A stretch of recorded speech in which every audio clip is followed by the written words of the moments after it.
Welcome to TV9 digital. నేను లుంబిని బూచల. గురక పెట్టే వాళ్ళ పక్కన పడుకోవాలన్నా, ఆ రూమ్లో పడుకోవాలన్నా అమ్మో ఆ గురక సౌండ్కి నాకు నిద్ర డిస్టర్బ్ అవుతుంది అని అనుకుంటాం. అంత డిస్టర్బింగ్గా ఉంటుంది ఆ సౌండ్.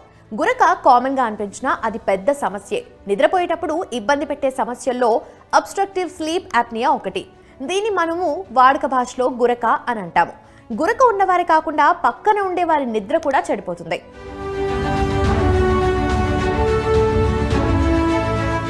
నిద్రలో శ్వాసకు అంతరాయాలు కలగటాన్ని స్లీప్ యాప్నియా అంటారు.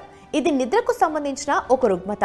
ఇది కలిగి ఉన్న వ్యక్తికి నిద్రపోతున్నప్పుడు శ్వాసకు పూర్తిగా అంతరాయాలు కలగటం లేదా ఊపిరి లోతుగా తీసుకోలేకపోవటం జరుగుతుంది. శ్వాసలో విరామం కొన్ని సెకండ్ల నుండి కొన్ని నిమిషాల వరకు ఉంటుంది. సాధారణంగా ఈ రుగ్మత ఉన్నవారు పెద్దగా గురక పెడతారు. ఈ రుగ్మత సాధారణ నిద్రకు అంతరాయం కలిగిస్తుంది. కాబట్టి దీనివల్ల ప్రభావితమైన వారు పగలు మధ్య మధ్య కునుకుపాట్లు పడుతూ ఉంటారు. అలసటగాను మత్తుగాను కూడా ఉంటారు. సమాజంలో ఈ సమస్య గలవారు 4% నుండి 9% మంది ఉంటారు. స్థూలకాయం, ఎక్కువ బరువున్న వారు ఎక్కువ మంది ఉన్న సమాజాలలో వీరి సంఖ్య ఎక్కువగా ఉంటుంది.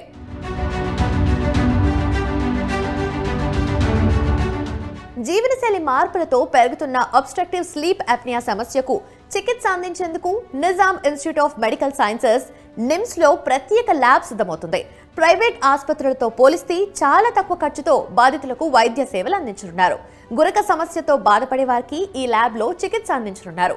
ముఖ్యంగా అధిక బరువు, ధూమపానం, మద్యపానం అలవాట్లు, శ్వాస నాళాల్లో అడ్డంకులు ఉంటే స్లీప్ అప్నియాకు దారితీస్తుంది.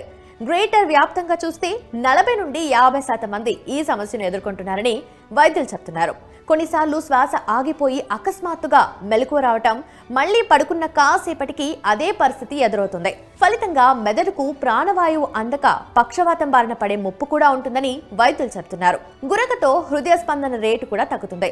మహిళల కంటే పురుషులు ఎక్కువ శాతం ఈ సమస్యతో ఇబ్బంది పడుతున్నారని, 30 ఏళ్లు దాటినా అధిక శాతం మందిలో ఇది కనిపిస్తుందని, చికిత్స పొందితే చాలా వరకు సమస్యకు దూరంగా ఉండొచ్చని వైద్యులు పేర్కొంటున్నారు.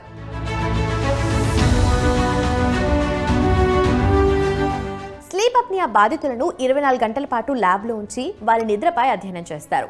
రోగి నిద్రిస్తున్న సమయంలో గుండె, ఊపిరితిత్తులు, మెదడు కార్యకలాపాలు, శ్వాస విధానాలు, చేయి కాలు కదలికలు, అలాగే రక్తంలో ఆక్సిజన్ స్థాయిలను పరిశీలిస్తారు. ఈ పరీక్షనే పాలిసోమ్నోగ్రఫీగా వ్యవహరిస్తారు. కుటుంబ చరిత్ర, అలర్జీలు కూడా దీనికి కారణం కావచ్చు.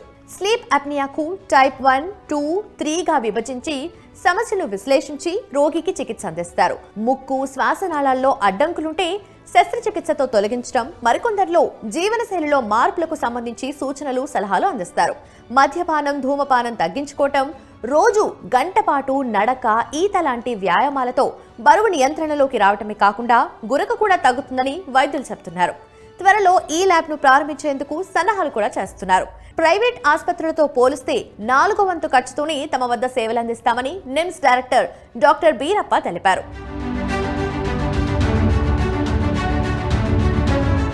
బేసిక్ గా obstructive sleep apnea problem face చేస్తున్న వారు గుర్తించలేరు. ఇంట్లో వాళ్లే కనిపెట్టగలరు. అబ్స్ట్రక్టివ్ స్లీప్ అప్నియా లక్షణాలు ఎలా ఉంటాయో చూద్దాం. బిగ్గరగా గురక, పగటిపూట అలసట, నిద్రలేమి మరియు తరచుగా రాత్రిపూట మేల్కొలుపు, పొడి నోరు మరియు గొంతు నొప్పి, నిరాశ మరియు ఆందోళన, రాత్రిపూట చెమటలు పట్టడం, అలాగే లైంగిక లోపాలు, మైగ్రేన్స్, ఇవన్నీ కూడా లక్షణాలు కావచ్చు.